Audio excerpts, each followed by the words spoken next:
everybody. Thank you so much for joining us today. My name is Sam. I'm a Client Services Associate here at the Retirement Group, and I'm going to be moderating this webinar today. You'll see me throw some useful links into the chat. They will direct you to our online recording library, and they will also help you book an appointment with an advisor after this webinar. Today, we're going to be talking about Social Security.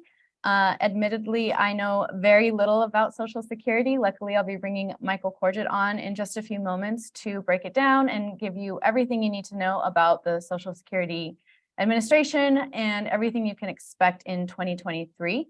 But before I do that, I have to remind you that although the Retirement Group has extensive knowledge working with active employees as well as retired employees from your company, we are not endorsed nor affiliated with your specific company. We are a completely independent group of financial advisors. I should also let you know that after Michael's presentation, we will be having a short question and answer session. If you find that you have any questions throughout his presentation, feel free to enter them in the Q&A box. It is completely anonymous, and we will try to answer as many as possible at the end, time permitted. So without further ado, I'm going to bring on Michael Corgiat. Michael. Thank you, Sam, and thank you everyone for joining us today. Welcome. I look forward to discussing Social Security, one of the probably three most important legs in the retirement planning stool, combined with your own personal savings, your potential pension, and then maybe the fourth leg, real estate, the equity in your home. So Social Security is very important to consider for all of us near retirees, pre-retirees, anywhere between 50 and 65 years of age. So I look forward to the discussion. Why would you want to consider the retirement group? Well, I am one of a team of advisors with a lot of years of experience and working with employees of many Fortune 500 companies like yours. I've been an advisor for quite some time. We have offices nationwide. Myself, I'm here in the Midwest. We've got a great deal of knowledge on your 401k plans, your pension plans, and your medical programs. And then probably one of our most valuable resources is our complimentary financial analysis. We like to call it our Retire Kit. So I want you to reach out for us for one of these. We'd be happy to put one of them together. It's a comprehensive snapshot of your current situation and looking into the future, whether your retirement might be a month away, a year away, 5 years away, or 10 years away.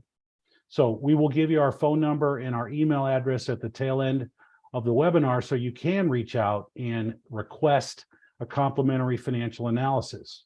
Scan this QR code. This will allow you to follow us on LinkedIn. Our LinkedIn page keeps a lot of great information available, including our future webinars. So definitely scan this and save it. We'd look forward to you joining our page. You can also check us out on theretirementgroup.com. We keep a library of all our webinars there. We also keep a library of our webinars on our YouTube page, just a few things to look for. So let's go ahead and dive into our discussion today. The outlook for Social Security to get started. Well, the outlook for Social Security, in many cases, in many ways, people make it look bleak, okay? The system collects taxes from taxpayers out of our paychecks, and it goes into a trust fund. Out of that trust fund, Social Security recipients get their retirement checks, amongst other checks. Well, right now, the system is basically taking in about as much money in taxes as it is paying out in benefits. And that the surplus of those of the overall total assets available is diminishing. So the outlook, I'm not going to say it looks bleak, but there is a potential chance at some point in time in the future that Congress will enact some kind of payroll tax increase to further engender the trust fund values. So for people like myself and for Sam, the benefits will be there. So just keep all that in mind. Social Security, cost of living history. Well, in the last couple of years, the COLA benefit has been great. This year was in excess of 8%. Last year, it was almost 6%. The COLA benefit does adjust based on overall inflation. We're going to talk about inflation here momentarily. So your benefits do get an increase commensurate with current inflationary numbers. Moving forward, chances are there'll be a nice increase next year. This chart just gives you an idea of the annual increases. You can also go to the Social Security's website to get a more specific look at what those COLA benefits were over past years. I mentioned inflation. Well, the most recent CPIU numbers were in February, and year over year, inflation is down to 6%. Now, that is still significant. As much as 9 months ago, inflation had peaked out at 9.1%. The Federal Reserve has currently been raising interest rates with the full intent to slow the economy down and hopefully reduce inflation. So it is working. Inflation has been stubborn in many areas, so we probably still have some worries moving forward, more than likely for at least the next 6 to 12, possibly 18 months with inflation. But the Fed is doing its best to get inflation under control. Inflation affects everything we do.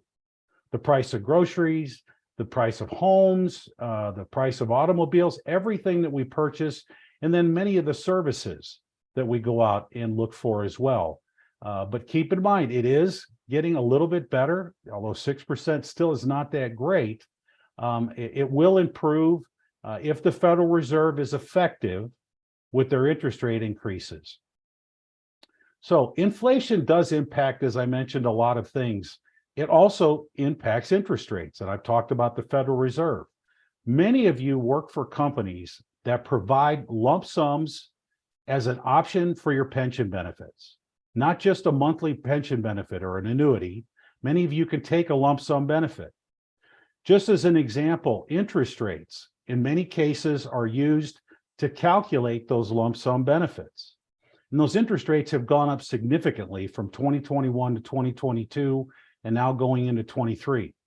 And for many of you, you probably already know and realize, and many of you may have already retired and are watching this webinar thinking about your Social Security when you should take it, but those interest rates have had a significant impact on lump sums.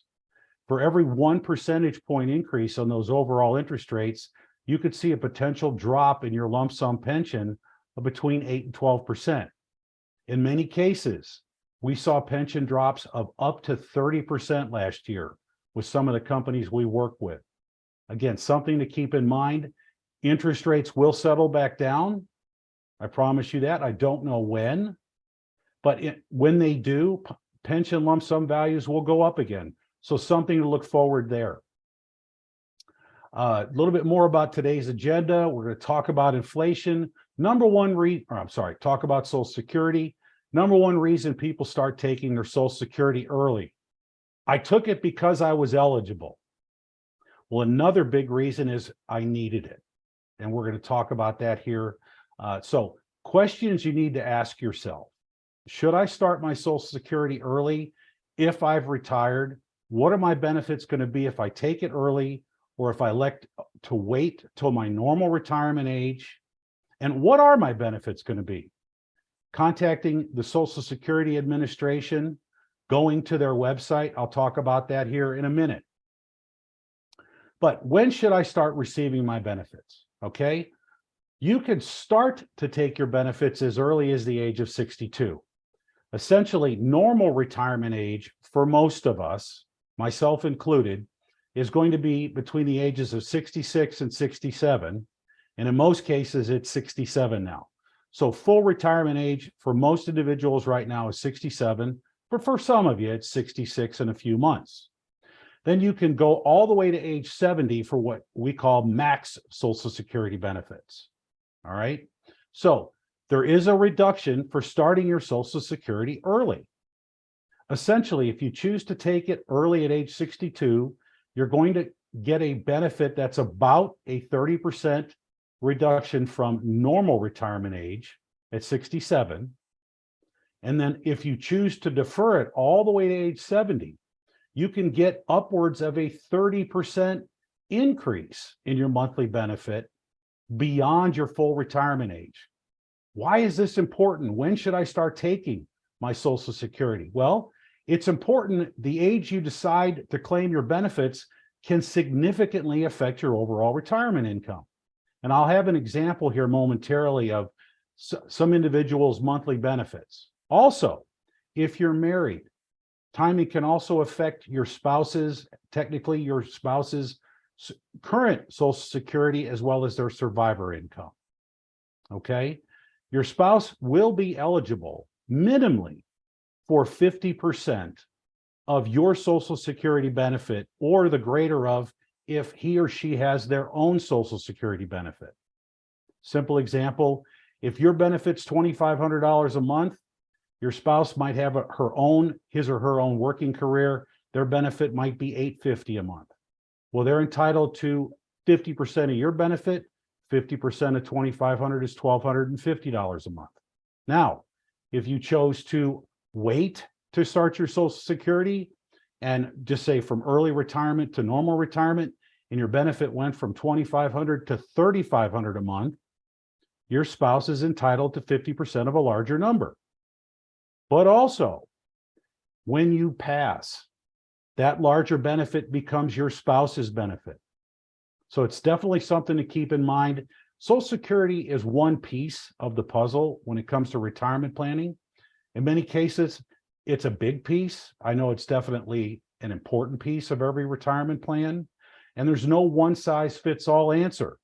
It's a personal decision. And really, honestly, in my career, it's been a one-on-one discussion with each and every client and prospective client that I have on a year-by-year basis. Usually that conversation starts 2 or 3 years prior to being eligible to take Social Security. But once 62 rolls around and you're not working any longer, it's a discussion that becomes front and center. So, assigning a value to Social Security. 50% of married couples and 70% of unmarried individuals will rely on Social Security for the majority of their retirement income. Honest to God. And that's why many individuals take their Social Security early, again, because they need it. What would it take to match the average Social Security benefit? Well, the 10-year U.S. Treasury bonds, you'd have to have almost $2 million set aside to pay you the monthly benefits over a normal life expectancy for your Social Security monthly benefits. Again, when should you start receiving your retirement benefits? Okay. Factors to consider. Let's look at your full retirement age and your benefit calculation. I mentioned a couple of numbers. I'm going to have a table here to talk about momentarily, but again, as part of your overall retirement plan, a lot of it's going to depend on when did you retire. If you retired prior to the age of 62 and you're no longer working, again, you might consider starting it at a reduced level when you're 62 years old. All right. The amount of your future benefits and the effect of early or delayed retirement can be important. How long do you expect retirement to last based on your life expectancy? This is a big deal. Okay. There's an old saying or I quote this all the time. If you elect to start your Social Security early at 62 versus waiting till full retirement age of 67, you're going to get a smaller benefit, but you're going to be collecting that benefit for 5 years between 62 and 67. So, is there a break even? Of course there is. The break even age is typically around the age of 80. And what I mean by that is if you chose to wait till full retirement and you lived to be 80 years old and beyond, you would have been better off to wait. But again, it's all part of your plan. What other retirement assets do you have that produce retirement income? Do you have a pension? Did you take the lump sum? How's it working for you? Do you plan on continuing to work? Working can affect Social Security benefits if you take them early. And other sources of retirement income Income taxes, Social Security can be taxable as well. And how does all this affect your spouse? Okay, when you claim your benefits impacts what you receive. Here's some nuts and bolts, all right? What we've got here is an individual whose full retirement age is 66 and 8 months, and they have a $2,000 a month benefit at that time. If they chose to take their benefit early at age 62, they take a reduction, again, as I mentioned, almost 30%. And they start with $1,433 a month. They're going to get that a month for several years prior to normal retirement age. But again, also, if you plan on living a long time, which nobody really knows, and if I could tell you when you were going to pass, would you really want to know? But if you have life expectancy in your family, you might consider waiting. A lot of this depends on your current health as well. Who knows? I mean, again, if I knew when I was going to go, I'd probably have a better and easier idea to make that decision. But again, early 1,433, normal retirement 2,000. If I chose to wait all the way to age 70, as you can see, it's a 26.7% increase. I'm going to get more a month, but I'm going to get it for a shorter period of time. What is it? What makes sense? Again, it's a one-on-one individual discussion that you need to have. When is full retirement? Well, for the most part, as I mentioned, most of us, full retirement is at age 67. A few of you, it's going to be in your 66, 4 months, 66, 6 months, 8 months, and so on. But again, for the most part, full retirement age now is age 67. Talking about benefits, let's dive into talking about the monthly benefits again. Monthly benefit comparison, just another table. Early retirement, $1,350. Full normal retirement, $1,800 for a 66-year-old. Maximum retirement benefits, $2,376. Okay. The neat part about this particular slide in this table is that there is cumulative benefits between the ages of 62 and 70, and they amount to almost $130,000. Now, here I like to point something out. All right. You may have a pension, you've got other retirement savings, you have X amount of dollars that you need in income. Okay. Some of that money can come from Social Security, and some of it will come from your own retirement assets. If you choose to start Social Security early, you're not going to be taking as much from your own retirement assets.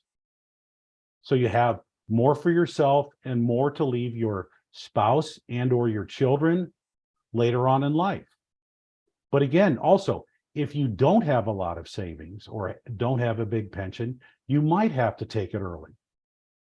Again, a one-on-one discussion, something we'd all look forward to the opportunity of having with you, but it is something to keep in mind. How old will we all be? Well, a couple of statistics. 1 in 3 retirees will live to be the age of 90. 1 in 3. 1 in 7 of us will live to be the age of 95. Normal mortality for retirement age males right now is age 85. Normal mortality for retirement age females right now is age 88. Keep those two in mind. Hopefully they're long, happy, and healthy years. But some of us get to look forward to living a little bit longer versus some of us don't have that option. So how does work affect benefits? I mentioned earlier, you can start your Social Security early and you can continue to work, but you have to be careful.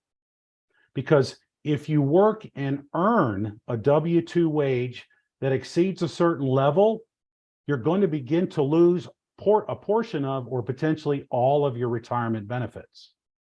Okay, an example, you're 62, you start your Social Security benefits and you're still working part-time. As long as you keep that full-time wage or that working wage under $19,560 this year, you will lose none of your benefits. If it goes above that, you're going to lose $1 for every $2 that you earn that exceeds that limit. So you certainly can work a part-time job. You work something that pays you in cash, you don't have to worry about this.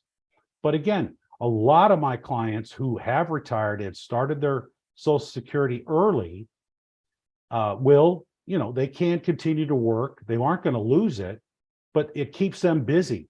Part-time jobs can do that. Now, if you choose to start your benefit and are working, but you start your benefit during the year you're going to reach full retirement age, the income limit goes up significantly, $51,960. And every dollar that you earn, or every $3 that you earn above that level, you're going to lose $1 worth of benefits. That's the year that you're going to reach your full retirement age. So you can work a part-time job that year and make a little bit more money. Finally, you can earn as much as you want at or after your full retirement age. In other words, you could have a full-time job making $100,000 a year, continuing to collect your Social Security benefits. Now, your Social Security benefits could be taxable, and I'll talk about that here momentarily, but you won't lose any of them. So please keep all three of these in mind. What retirement income will you have? I've talked about the four-legged stool. We've got Social Security benefits, job earnings, equity from your real estate, your home and whatnot, your own personal savings and investments, including your 401k, and then your pension benefits. For most of you, you do have pension benefits. So again, you've got multiple sources, multiple buckets to pull income from in retirement. And these, we're just identifying a few of those. What will your benefits be taxable? I mentioned that earlier. Yes, they potentially will be. And in most cases, including your retirement and passive income, at least 50% of your Social Security benefits will be taxable. As you can see here, between the incomes of 25 and 34,000, if you file as a single person, 32 to 44,000. If you're married, above those levels, up to 85% of your Social Security will be taxable as well. I've never felt that was very fair. They taxed us all our lives with the payroll taxes for our Social Security. Now we finally get it, and they're going to tax us again on it. But it is what it is. So is when you do your tax planning, keep these numbers in mind as far as what will your overall taxable income be, and what will that impact have on your Social Security benefits. Talking again about the power of delaying benefits. Here we've got a couple. Their benefits at 62, a total of $2,784 a month. If they both chose to wait to full retirement at 66, the household jumps to $3,837, more than $1,000 a month. Keeping in mind, they waited 4 more years. And then finally, at max retirement age of 70, $5,241 a month, a significant increase from early retirement. But then again, too, you've waited a number of years to start your Social Security. It's an individual discussion and an individual decision. But again, keeping an idea and understanding what your overall benefits are and what your options are very important. The choice is yours. You may decide to claim your benefits early if you need the income, you want to invest your monthly benefits. A lot of my clients do. You want to delay having to take funds from other retirement vehicles. I mentioned that already. Your monthly income from Social Security will keep you from taking that same amount from your investments. And your spouse wants to delay claiming benefits as well. Now, you may decide to claim benefits later. If you want a higher monthly income, you want to maximize your survivor benefit to your spouse, you plan on working longer, and you're able to file for spousal benefits first and then switch to your own benefit later.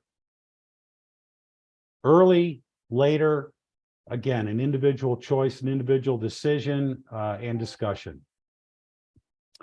So finally, you could contact the Social Security Administration, and I strongly recommend that everyone I talk to go to the Social Security's website, which is ssa.gov.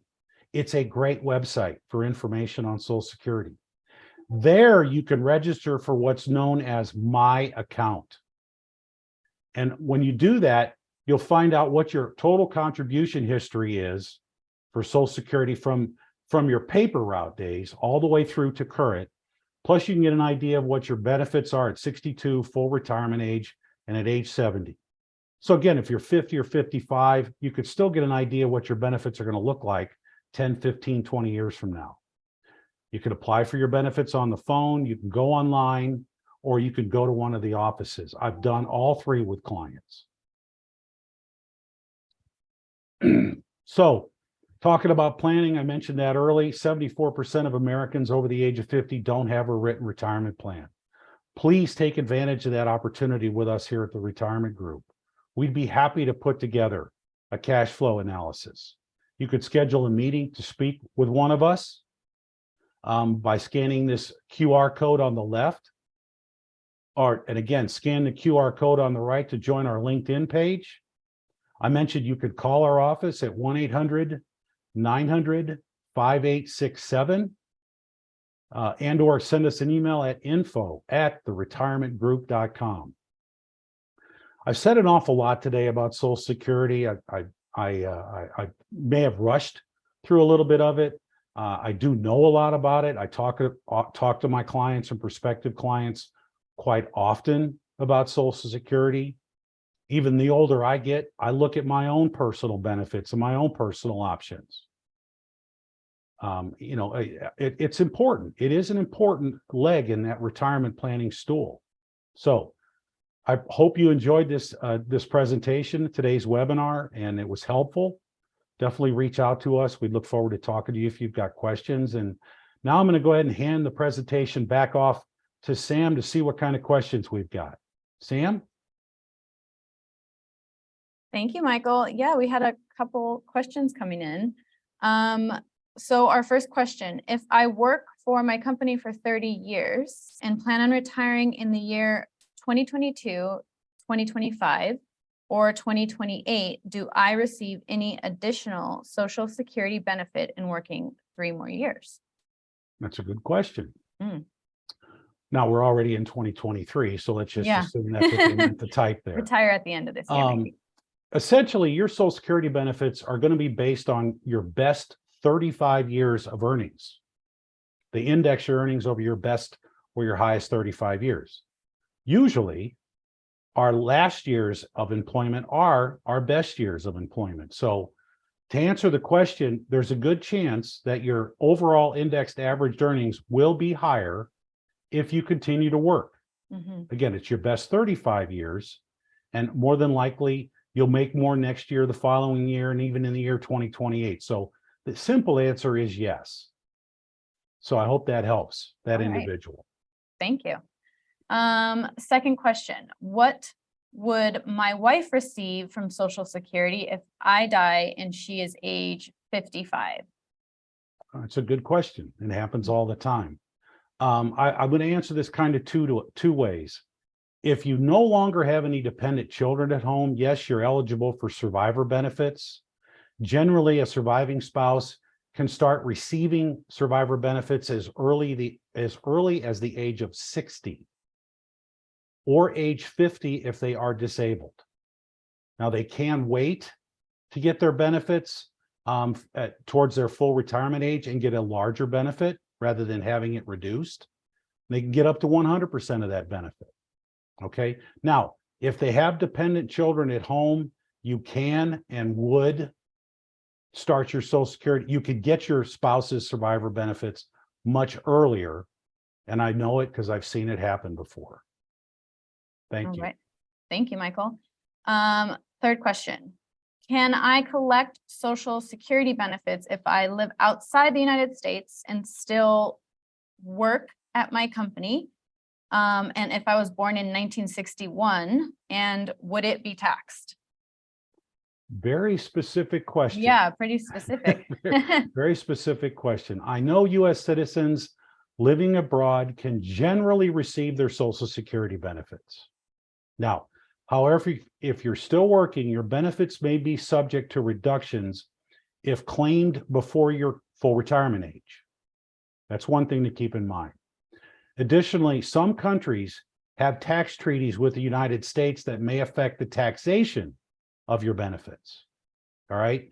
It's essential, definitely, to check this out on the Social Security's website. I know there is a link on the website that could give you a lot more information if you are living abroad or working abroad. I've looked at it before. It's very unique, but definitely go to the ssa.gov and check it out. Thank you. This next one I heard you answer, but I'm just going to read it anyway. Can I continue to work while receiving Social Security benefits? Again, it's a great question. And yes, we did review that slide. Yes, you can. You can't earn a lot if you start your Social Security benefits early. It's basically just under $20,000 a year, which, a part-time job, you can definitely get $20,000. I mean, you're not going to be working a full-time job. If you're working a full-time job, making $50, $60, $80, $100,000 a year, you don't want to start your Social Security.